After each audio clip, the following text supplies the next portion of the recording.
Pemirsa, sebuah kampung di kawasan Tangerang, Banten bertransformasi dari kawasan kumuh menjadi kampung yang asri. Melalui program perpustakaan gratis, pengelola kampung Baca Tangerang juga mengedukasi masyarakat agar gemar membaca dengan rutin meminjam buku dari perpustakaan setempat.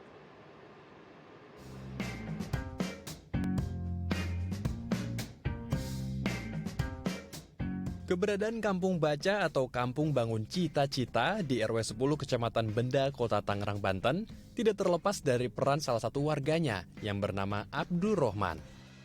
Sebelumnya, pria asli Tangerang yang bergelar master lulusan perguruan tinggi Jerman ini melihat rendahnya status ekonomi pendidikan dan perilaku hidup sehat di kampungnya yang kurang memadai.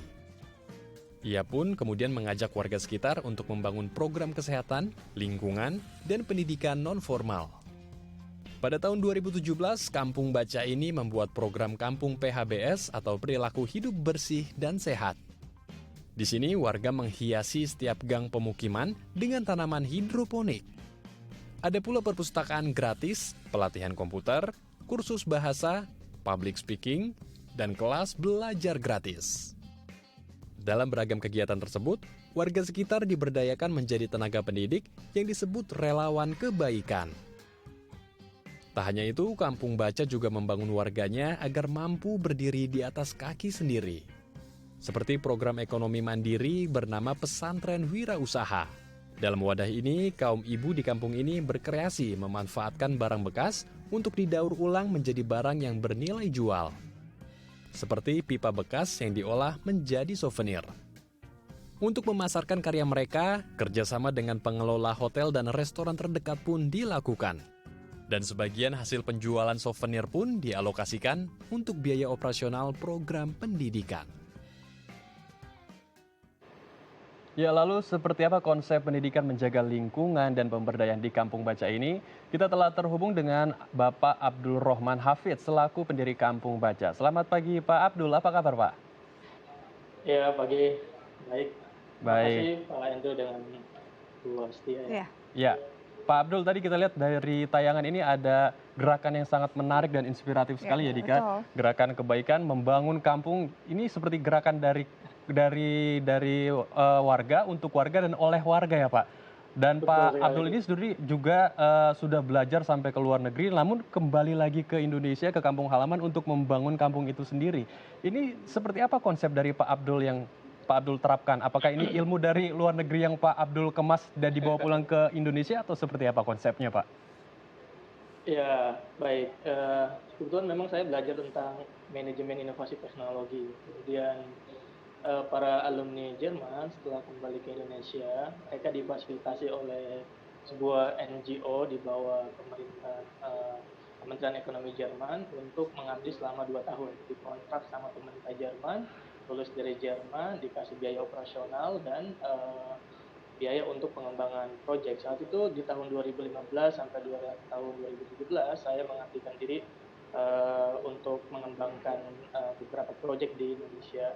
Namun proyeknya memang terkait kepada pemberdayaan masyarakat, bagaimana teknologi dapat ada di tengah-tengah masyarakat di beberapa daerah ya, seperti di Nusa Tenggara Barat, di Yogyakarta, dan di daerah-daerah lainnya. Kemudian pada saat saya kembali pulang ke Indonesia, kemudian melihat kampung tempat saya di mana lahir, ini jauh sangat berbeda dengan kondisi yang saya bayangkan gitu. Padahal lokasinya berbatasan langsung ring 1 dari Bandara Soekarno-Hatta.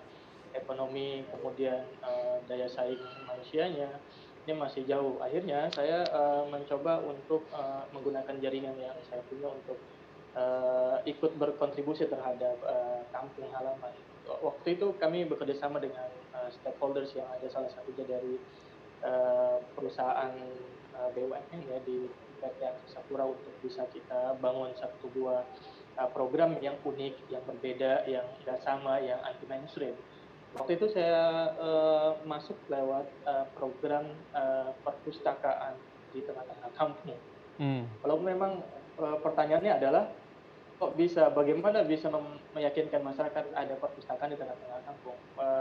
Kalau kita lihat bahwa metamorfosa perpustakaan yang lama dengan perpustakaan yang era sekarang di inklusi sosial hari ini adalah bahwa perpustakaan bukan hanya tempat baca, perpustakaan tempat untuk membangun, membuka cakrawala, membuka pikiran, tempat berdiskusi dan lain sebagainya. Akhirnya pada tahun 2017 kita launching Kampung Baca sebagai sebuah perpustakaan dan pusat belajar. Tidak disangka ke depan kita menjadi salah satu kampung tematik ya di Kota Tangerang. Jadi memang alasannya adalah latar belakang saya kemudian dengan kondisi ekonomi yang saat itu.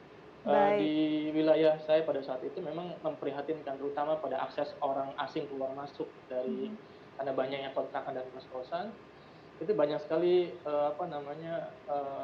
angka kriminalitas terutama dari penyebaran narkotika dan obat-obat terlarang. Saya pikir ini kasihan generasi muda yang ada pada saat itu. Baik. Saya berpikir bahwa kita harus punya fasilitas untuk bisa mengarahkan mereka. Begitu, Baik. Endo. Ini sangat menarik apa yang Pak Abdul buat dengan programnya untuk masyarakat di tanah kelahirannya ya, di Betul. desanya sendiri. Iya.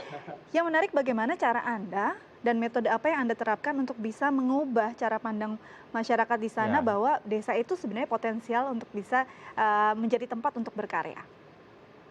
Iya betul, ini pertanyaan bagus ya. Ini juga yang saya alami di lapangan bahwa rata-rata penggunaan lahan sisa di daerah sana digunakan untuk kontrakan, untuk bisnis-bisnis yang lain. Namun terus saya mencoba untuk membuat sesuatu yang berbeda gitu dengan cara membuat perpustakaan.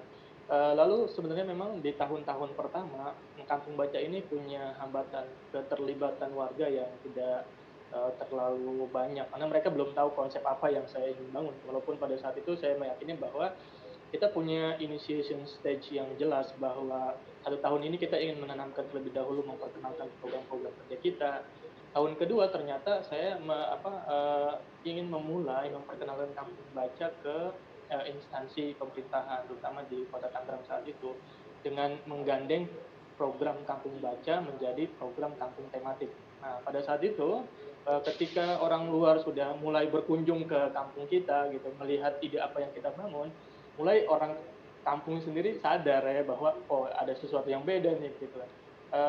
Mulailah anak-anak mereka mengirimkan orang tuanya mengirimkan anak-anak untuk belajar di tempat kita, eh, apapun walaupun memang secara fisik adalah perpustakaan, tapi kita banyak kegiatan mulai dari pelatihan dan pengembangan, lingkungan dan ekonomi serta kesehatan serta kita pengembangan dan pemberdayaan masyarakat itu yang kita bangun. Jadi memang tidak semudah yang dilihat saat ini tantangannya cukup banyak. Tapi saya meyakini bahwa waktu itu saya perkenalkan ke mereka bahwa kita punya program SKSS yang disebut dengan satu keluarga satu sarjana. Mulai bergeliat bahwa mereka semua menyekolahkan anaknya, ingin datang ke rumah, datang ke kampung baca untuk bertanya, anak saya sudah lulus SMA, saya ingin kuliah, kemudian minta bimbingan dan sebagainya. Jadi kalau ditanya berapa banyak yang baca buku di kampung baca, jawaban saya adalah lebih banyak yang curhat untuk konsul tentang pendidikan anak-anak mereka.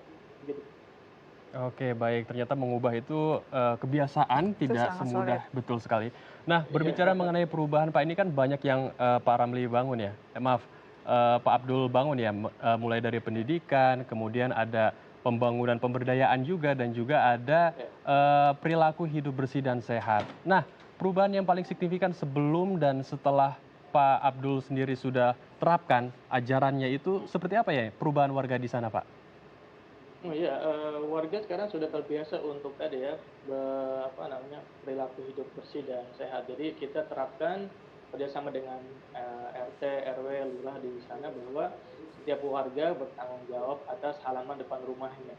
Itu yang paling ini gitu, yang paling kena akhirnya sebenarnya kita dibantu dengan program perilaku hidup bersih dan sehat ini jauh sebelum pandemi COVID-19 ini ada gitu. Jadi kita sudah melakukan itu, memasang tempat cuci tangan di beberapa titik dan sebagainya. Dan itu terbukti bahwa sekota Tangerang kita punya kader namanya kader PHBS ya, perilaku hidup bersih dan sehat. Sekota Tangerang akhirnya Kampung Baca menjadi juara satu untuk kader perilaku hidup bersih dan sehat itu di wilayahnya pada saat itu di Kota Tangerang. Jadi memang kita udah mempersiapkan itu sejak lama. Nah ini yang perlu kita ada perubahan-perubahan yang mindsetnya sudah mulai berubah gitu. Cara Baik. mereka memandang tentang pendidikan, lalu banyak sekali yang ingin menyekolahkan anaknya lebih lanjut, yang oh kita juga bisa ternyata ada orang kampung yang bisa juga sukses, kemudian kita bisa ya yang penting masyarakat itu perlu dibimbing, itu sih kuncinya sih. Baik. Baik, itu dia perlu kerjasama dari berbagai pihak Ya. untuk bisa membuat ini Betul ya. jadi satu budaya baru dan Ya. ini Betul. akan diregenerasi gitu Iya ya. betul. Baik, Pak Iya. Abdul, terima kasih banyak telah berbagi informasi bersama kami. Tetap jaga kesehatan dan semangat. Ya, terima kasih. Baik pemirsa, usai jeda kita akan menghadirkan informasi menarik dan inspiratif lainnya. Tetap bersama kami di Halo Indonesia.